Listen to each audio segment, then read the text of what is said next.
Bonjour, je suis Louise Lachapelle. D'abord, j'aimerais remercier Déborah, Joanne et aussi Mina de m'avoir invité à nouveau à participer à une aventure dans l'engrenage noir Levier et de pouvoir à nouveau suivre aussi cette grande communauté, le travail de cette grande communauté qui s'élargit à chaque occasion d'échange et de formation.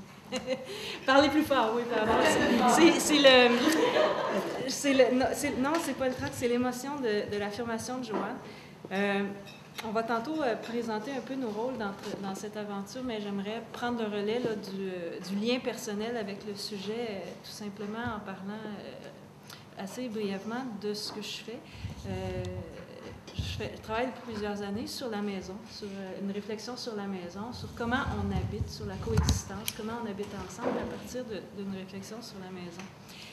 Quand on parle d'économie, on parle de la loi de la maison. Économie, l'étymologie, c'est la loi de la maison. Et donc, comment on négocie les frontières, ceux qui sont à l'intérieur, ceux qui sont à l'extérieur, comment on négocie les relations aussi. Autrement dit, la loi de la maison, c'est aussi le pouvoir de disposer, que ce soit des biens, que ce soit des objets, des histoires ou des personnes. Quand on parle de disposable people, il y a des personnes qui ont le pouvoir sur les autres, donc de disposer de ces personnes-là. Et la domesticité, la domination, ça fait référence à la maison. Cette réflexion-là, pour moi, elle n'est pas juste théorique ou créatrice, elle est aussi très pratique. J'essaie de réfléchir sur ce questionnement-là, sur la violence de la maison avec différentes communautés, entre autres avec les communautés Innu, les communautés autochtones du nord-est du Québec, qui ont évidemment une expérience de la violence de la maison qui est toute particulière. Avec des communautés aussi, une communauté au Sénégal, à Dakar, qui vit une imposition d'un mode de vie et d'un mode d'urbanisme qui touche à cette violence de la maison, ou en Israël et en Palestine. Je réfléchis aussi à cette question-là du point de vue de ma propre maison, ou la maison que j'habite, qui est une maison qui a été déménagée suite à l'expropriation de l'aéroport de Mirabel. Donc, la maison que j'habite, elle vient du fait que d'autres en ont été exclus. Je suis aussi bien consciente du privilège d'habiter un terrain qui est aussi grand que l'un des plus anciens camps de réfugiés palestiniens où vivent 15 000 personnes, alors que moi, j'habite seule dans cette maison, sur ce terrain. Et donc, c'est à partir de ce privilège et de cette responsabilité aussi que j'entre dans cette réflexion et dans ce questionnement sur combien d'esclaves avons-nous. Oui. Nos rôles dans cette programmation très dense, j'espère que vous avez pris un livret où l'horaire de la fin de semaine est présenté, les biographies des différents participants sont présentées. Nos rôles à Déborah et à moi, ça va être d'abord de s'assurer qu'on respecte le tempo, parce qu'il y a une densité dans les présentations, dans les performances, mais aussi on veut se donner des espaces d'échange et de discussion, donc essayer de respecter ce rythme-là. Ça va être aussi d'essayer d'animer les conversations, les discussions, pour créer un espace de dialogue ouvert, sécuritaire pour chacun, pour la parole et l'écoute.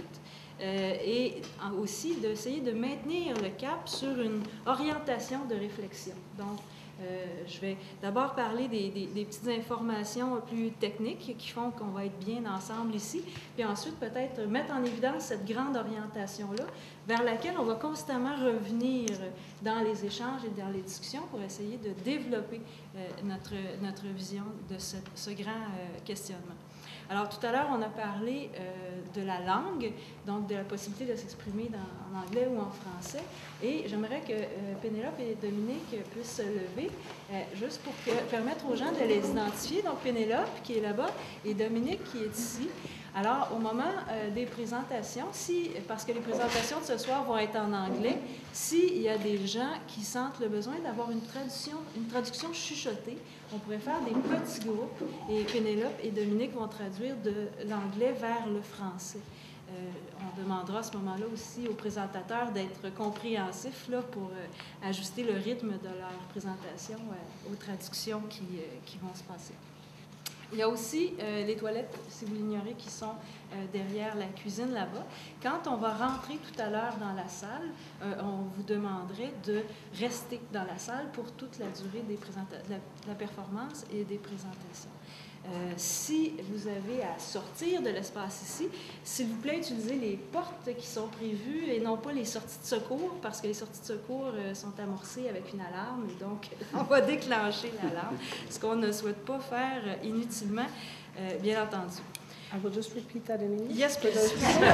Yes, please. So we're asking people who, when we go into the theater, which is going to be very, very shortly, to stay with us throughout the evening. If you have to leave, please use the doors that we go into and not the emergency doors, because they are all wired, and if we open the doors, they will ring.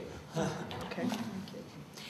Vous allez aussi remarquer Marie-Thèse ici devant qui est en train de filmer.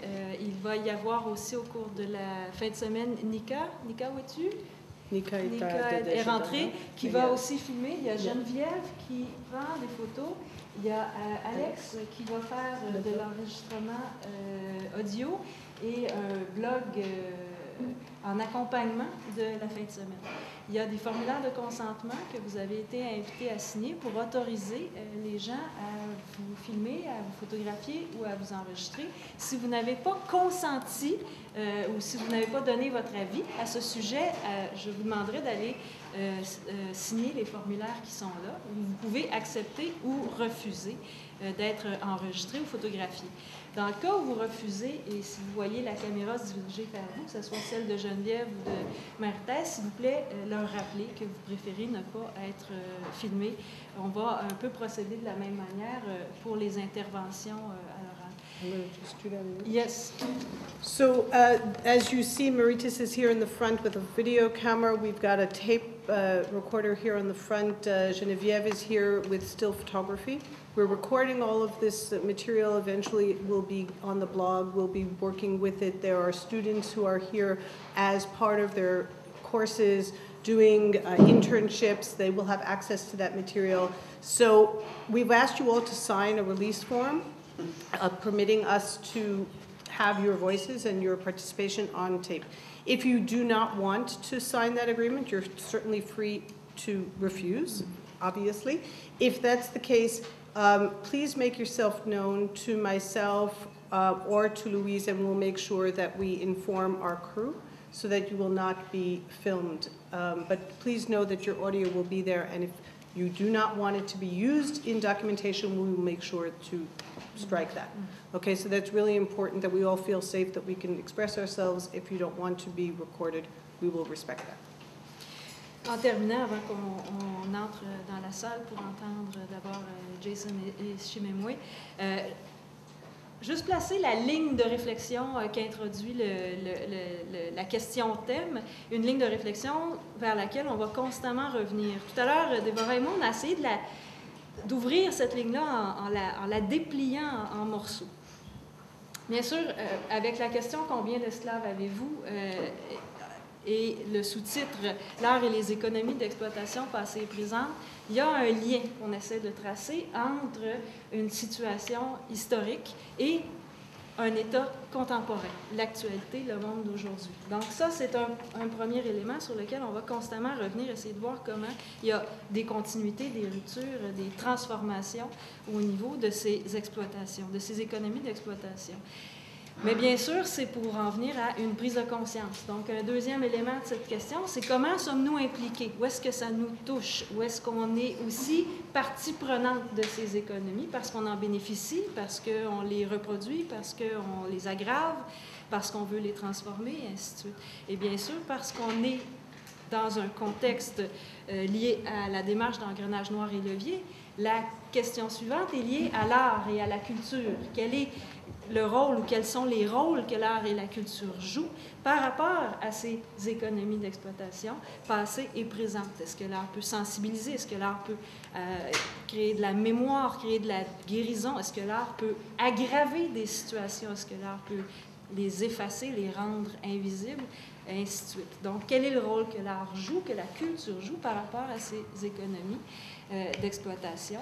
Et comme Joanne le disait tout à l'heure, on se dirige vers un atelier au terme de la fin de semaine, un atelier qui vise à nous amener à essayer d'identifier des gestes concrets, des interventions, des actions, comment, une fois qu'on fait ce constat, une fois qu'on développe cette réflexion, comment mener ça vers des changements, vers des actions, des gestes qui nous permettent de porter ce questionnement-là, qui est un questionnement de grande tension.